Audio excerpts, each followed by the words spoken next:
All right, let's start off by saying Barakatah Yahweh, Bahashem Yahushai, Bahashem, Right. Rachakadash.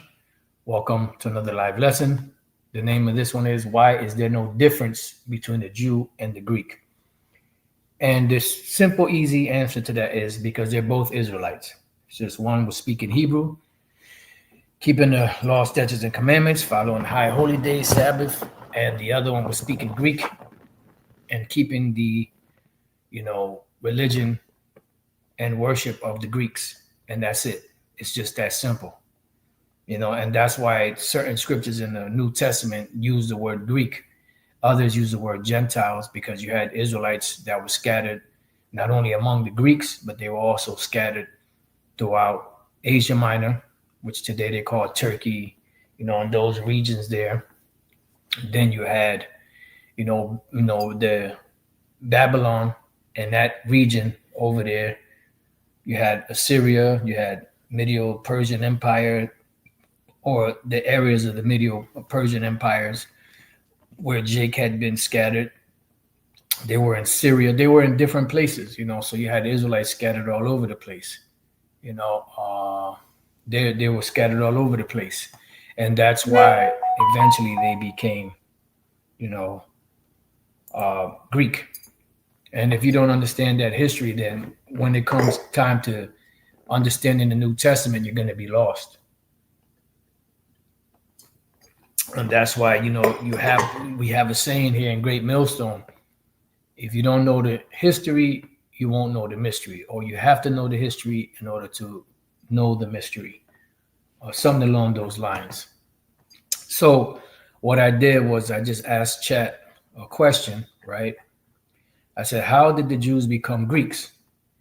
It says the phrase "how did the Jews become Greeks" can mean a few different things depending on historical context. Most commonly, it refers to how some Jews adopted aspects of Greek culture. That's right. A process called Hellenization, and this is exactly what it is. So if you don't know the history of the Hellenization of the Jews or the Israelites, you won't understand the New Testament.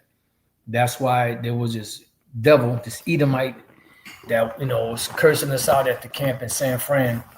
He was one of those holy roller, demonic witch Christians. And when I asked him, you know anything about the Hellenization of the Jews, he just paused and just looked at me and didn't say anything. And then the elder Kwanawa, he quickly jumped on that because he saw the spirit.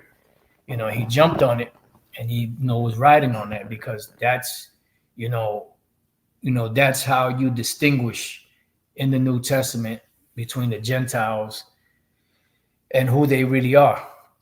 Now, there's certain scriptures in the New Testament that condemn the Gentiles. That's talking about the actual Gentiles, the actual nations. And then there's some that open salvation to certain Gentiles. Those Gentiles are Israelites in a Gentile state of mind, or the Israelite foreigners, as we call them. All right. So it says, especially during and after the conquest of Alexander the Great, 4th century BCE, here is a breakdown of how this happened. Historical background. Alexander the Great's conquest, circa 330s BCE. Alexander conquered the Persian Empire, which included Judea, home to many Jews. After his death, his empire was divided among generals, the Diadochi, which were the rulers, leading to Greek rule over Jewish lands by the Ptolemies in Egypt and the Seleucids in Syria. Hellenistic influence. Greek became the language of administration, trade, and education across the region. Cities like Alexandria in Egypt became major centers of Greek Jewish life. That's why you had the Alexandrian Jews. You go to Acts the 6th chapter, it speaks about them, the Libertines, the Cyrenians, the Alexandrian Jews, which were all Greek-speaking Israelites, became major center of Greek Jewish life. Many Jews started adopting Greek names. This is why you have Priscilla, Aquila, Apollos, and many others, Timothy, Titus. The Apostle Paul himself, who was named Saul, changed his name to a more Greek sounding name, Paul. All right. It says language, philosophy, and customs. Let's read it again. Many Jews started adopting Greek names, language, philosophy, and customs while still maintaining their Jewish identity. Now, some of them actually just gave it all the way up.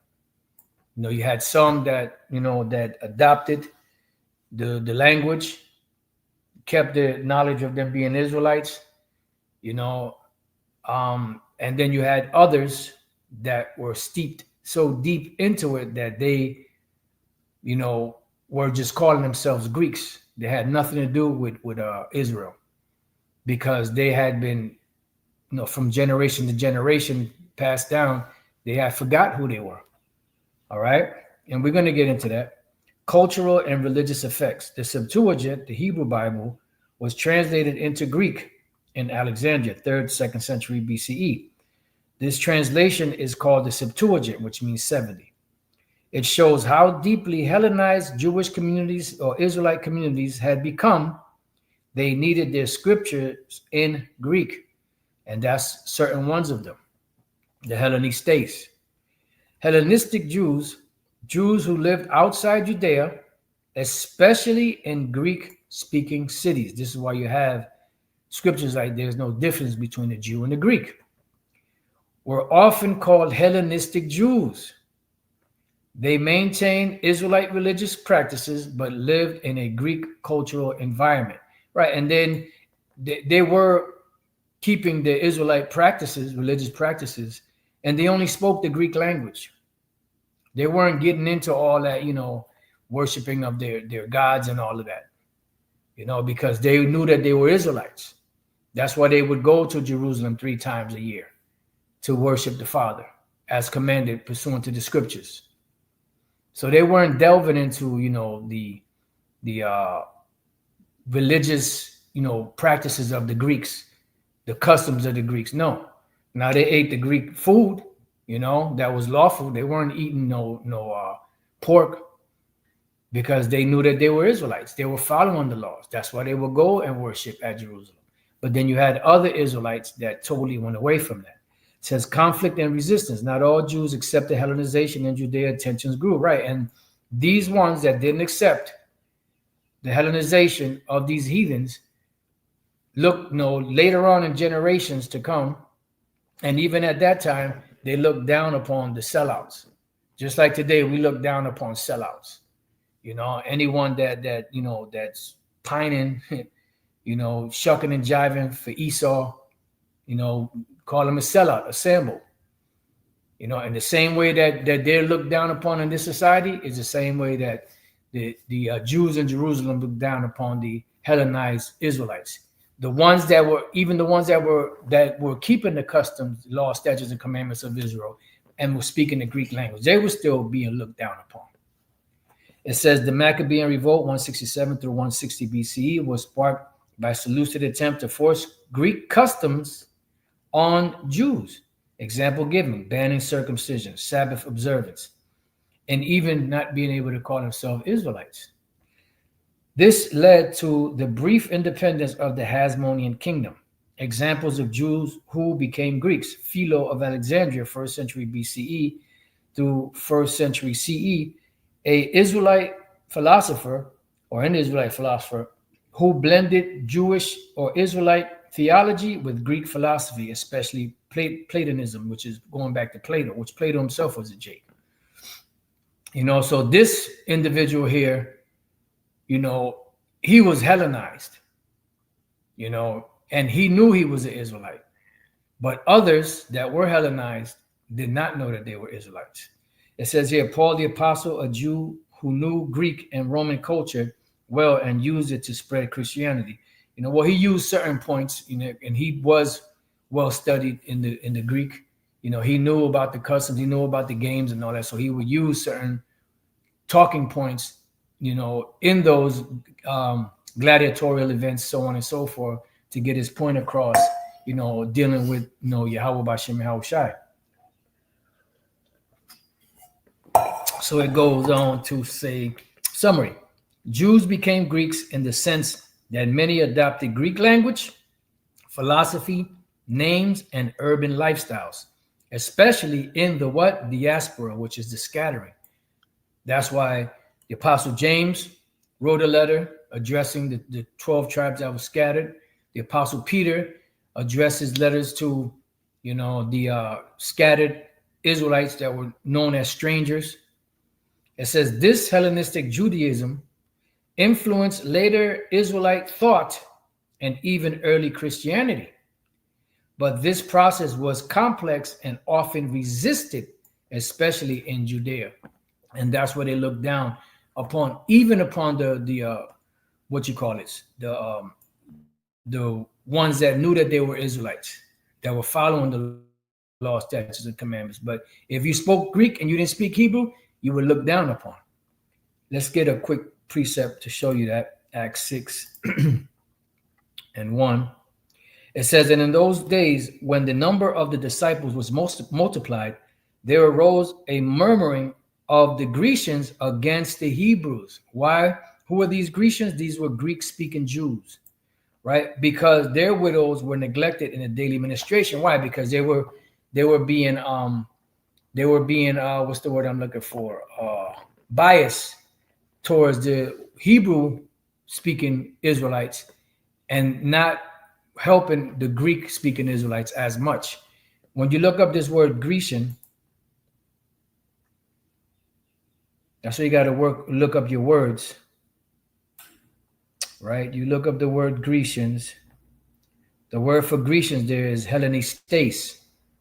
Hellenistes, right? And look what it says. A Hellenist, one who imitates the manners and customs or the worship of the Greeks and use the Greek tongue. You could use that, but really it means this: used in the New Testament of Jews born in foreign lands and speaking Greek. That's all it was. They were born in foreign lands and speaking Greek. This is why them clowns try to say the Jews and devout. No, there was just the Israelites. That's why here in Acts 2, we're going to come right back to this. Acts 2 and 5, it says, and there were dwelling at Jerusalem Jews, devout men out of every nation under heaven. So you had some of these Jews that were speaking Greek. You had some of them that were speaking different languages. But the point is that they were all Israelites that were scattered. And they were coming to Jerusalem. Why? Because this was during the time of Pentecost. Feast of First Fruits. So they were already commanded to be there. That's why they were here. Because these same wacky-tacky Christians, they'll say that, the law is done away with. The other nations never received the laws. So these were Israelites that were coming from different regions, different countries, speaking different languages that came to Jerusalem to observe the Passover, the Feast of First Fruits, and the Feast of Tabernacles. In this case here was the Feast of First Fruits, which the New Testament calls Pentecost, which means 50. All right. So going back here, the next question I asked, I said, did some of those Jews lose their, I put Jewish as Israelite identity for the Greek one? Yes, some Jews did lose or intentionally abandon their Israelite identity in favor of a Greek one during the Hellenistic period. This happened in varying degrees and for different reasons, including why did some Jews abandon their identity? Social and political pressure, right? Because they wanted to, receive the benefits of, being Hellenized, the goodies, living good. Like here in First Maccabees 1 and 11, it says, and in those days went there out of Israel wicked men, right? So these were wicked men that already had it in their mind that they wanted to join the Greeks because they wanted to live a better life. They didn't want to be persecuted. They wanted to enjoy the goodies. This is what you call sellouts. Sambos. Right? It says, let us go and make a covenant or an agreement with the heathen that are round about us. For since we departed from them, we have had much sorrow. See, we're being persecuted. They're killing us. We ain't able to, do the things that we want to do. This is too much. We just want to live in peace. So this device pleased them well. Then certain of the people were so forward herein that they went to the king, who gave them license to do after the ordinances of the heathen, which is what? Anything that they were doing. The gym, everything, It says, whereupon they built a place of exercise at Jerusalem according to the customs of the heathen, and made themselves uncircumcised. Some of them, the men, sewed the skin back on their rod, on their penis. That's called epispasm. And this lesson came, if I didn't say it, came through the inspiration of a video I was watching earlier, the elder Menachem Zakba, and he was going into, I believe it was 2nd Maccabees, the 4th chapter, dealing with the Hellenization of Israel, something along those lines. And it prompted me to, to ask certain questions to the chat to see, what came up, to do a lesson on it. It says, and then also they also became uncircumcised. How? In their mind. This is why when you go into the New Testament, it speaks about their foolish heart being darkened, the ignorance that was in them, the vain traditions received from their fathers, This is what made them all ignorant, that darkened their foolish heart. It says, and forsook the holy covenant and joined themselves to the heathen and were sold to do mischief. And this is why they became Hellenized. And these same individuals, in process of time, as they started having children, they taught their children the Greek ways, not to circumcise the sons, to eat pork, so on and so forth, worship Zeus and all of that, and eventually their sons and daughters taught their children, so on and so forth, all the way to about 200 years into the future, dealing with when Yahushua and the disciples came on the scene. So by this time, it was well known, well established what had taken place. And the ones in Israel were the ones that did not sell out. You see? And they looked down upon the ones that did. Even the ones that spoke the Greek language. It was a lot of tension. So going back here, right, it says social and political pressure. This is why they lost their identity. In Hellenistic cities, especially outside of Judea, being Greek in culture and identity often meant better social status. See, since we departed from them, we had all much sorrow, man. Political rights and access to elite circles, just like today. And this is the same shit going on today. Jake selling out to these so-called elites so that they can be in those circles, so they can enjoy the pleasures of sin for a season. Jews who wanted to advance in society might choose to assimilate. And that's exactly what they did. They assimilated into the Greek customs. Let's go here so you can show you what the word assimilate means. Assimilate. To assimilate means to fully understand, absorb, and incorporate something such as new knowledge or experiences, or to adjust to or become part of a dominant cultural or social group. So they just pretty much mingled in there. Okay, they do that. Okay, they not circumcised. Okay, let me put the foreskin back on. They wear togas. Okay, let me wear a toga. They get branded. Let me get branded. They eat pork. Let me eat pork. Let me speak Greek. And these are things that slowly but surely, generation after generation, became etched and seared in the conscience of the rest of the Israelites that were growing up, that were descendants of those that were Hellenized. You see? You have to understand that. So it says, dropping Israelite customs and adopting Greek language, dress, philosophy, and even religious practices. See? And that's why it says their foolish heart was darkened. Internal desire to assimilate. Some Jews were attracted to Greek philosophy, art, and cosmopolitan ideals. they may have come to see Israelite laws like dietary restrictions, circumcision, Sabbath observance as old-fashioned or even embarrassing in a Greek cultural context. The same thing here, with Jake in the church. No, that's outdated. The laws are outdated. Those were the old Bible times. We're in new times now. Pass that pork chop in the applesauce. Religious apostasy. See, some Jews outright converted to paganism or participated in Greek religious rituals, which was considered a betrayal by traditional Israelite standards.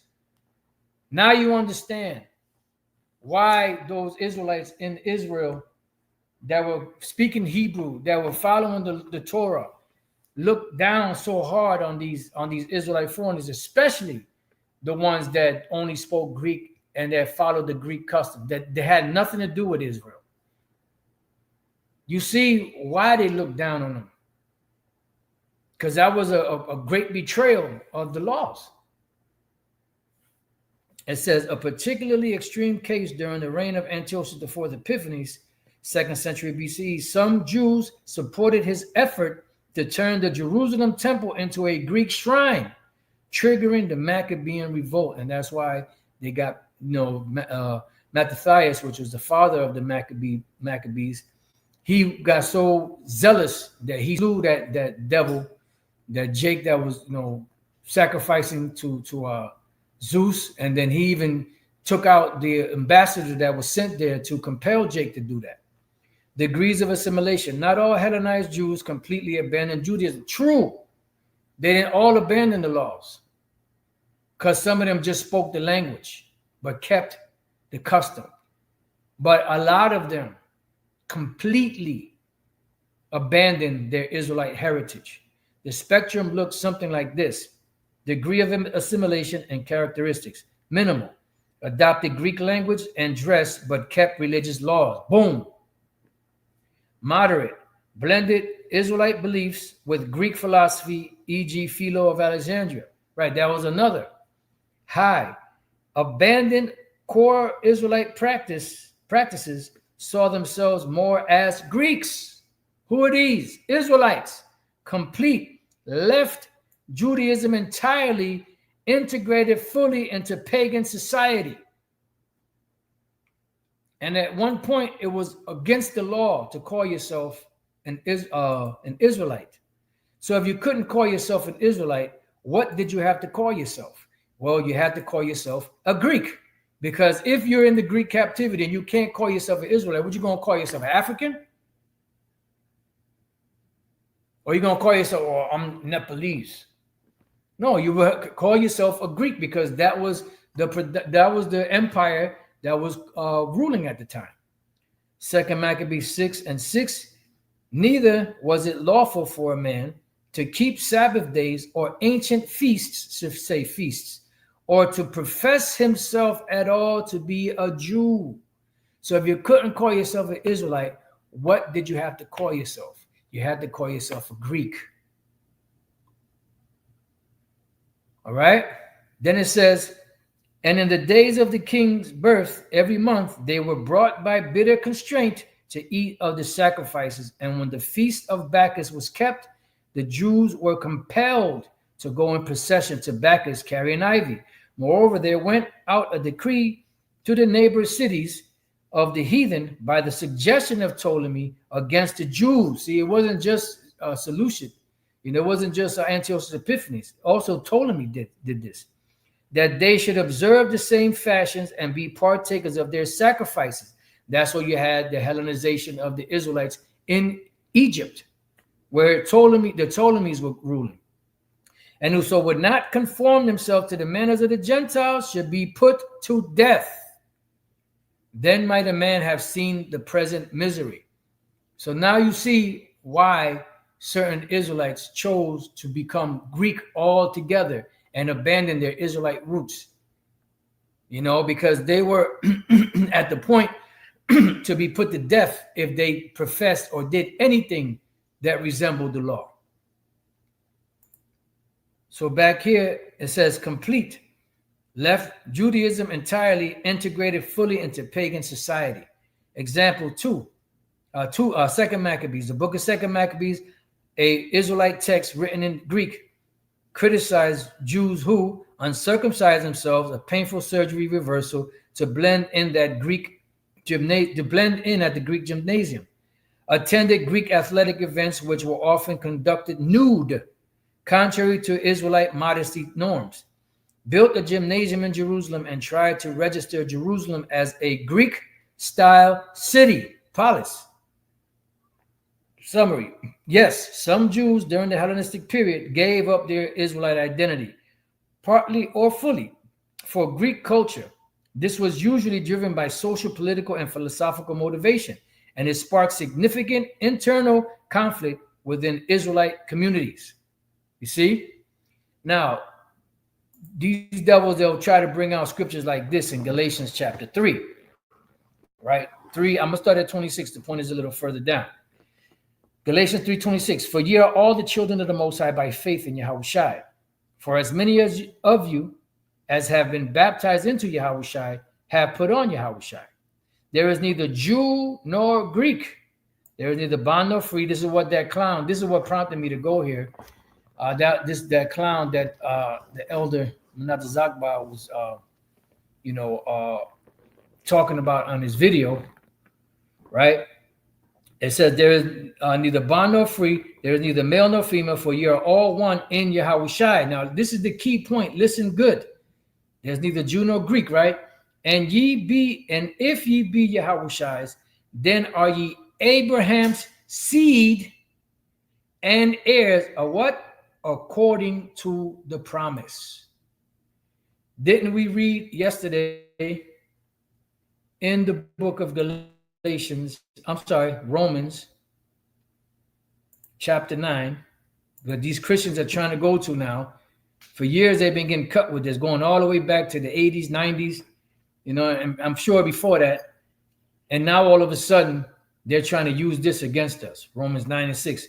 Not as though the word of the Most High had taken an effect, for they are not all Israel, which are of Israel. See? That's talking about only the elect of the nation of Israel right now is going to get it. Not all Israelites are of the elect. That's all that means. Neither because they are the seed of Abraham, see, are they all children, but in Isaac shall thy seed be called. Completely go over that to try to, or the seed, not just because they're the seed of Abraham, that is, they which are the children of the flesh. See, the Israelites are the children of the flesh. That's not what this is talking about. It's specifically speaking about Abraham and his seeds. That is, they which are the children of the flesh. These are not the children of the Most High. So let's stop there. I'm going to come back to this. Let's go to Galatians 4 to give you an example, because this is the top seed of the flesh of Abraham. This is Galatians 4:22. For it is written that Abraham had two sons, the one by a bondmaid, which is Ishmael, the other by a free woman, which is Isaac. But he who was of the bondwoman was born after the flesh. Right? Let's stop there. Romans 9:8. That is, they which are the children of the flesh, these are not children of the Most High. Galatians 4:23. But he who was of the bondwoman was born after the flesh. But he of the free woman was born by what? By promise. Who was that? Isaac. The flesh, that was Ishmael. The promise, that was Isaac. Going back to Romans 8. That is, they which are the children of the flesh, Ishmael, and the 6 sons of Keturah. Those 7 seeds of Abraham, just because they were Abraham's children, or they came out of his loins, didn't make them heirs. These are not the children of the Most High, but the children of the promise are counted for the seed. The children of the who? Promise. That's why we go back to Galatians chapter 3 And verse 29, and if you be Yahushua, then are you Abraham's seed, singular, because Abraham had 8 seeds, but only one of those seeds was chosen. And heirs according to what? To the promise. And Ishmael and the other 6 sons of Keturah were not heirs of that promise. This is why when Isaac came of age and Abraham was about to go back in the spirit world, Abraham gave everything that he had to Isaac, and he gave the sons of the concubine, he gave them gifts, but sent them away from Isaac because they were not heirs to the promise that the Most High made to Abraham, even though they were his sons, even though he had a great love for them. You know, those were his sons. That's why he was so hurt when he had to, send Hagar and Ishmael away. And the Lord said, don't let it grieve you. Let it be so. I'm going to make a great nation of him. Don't worry about it. But in Isaac is where the seed is going to be called. Promise. Going back to what? To the contract.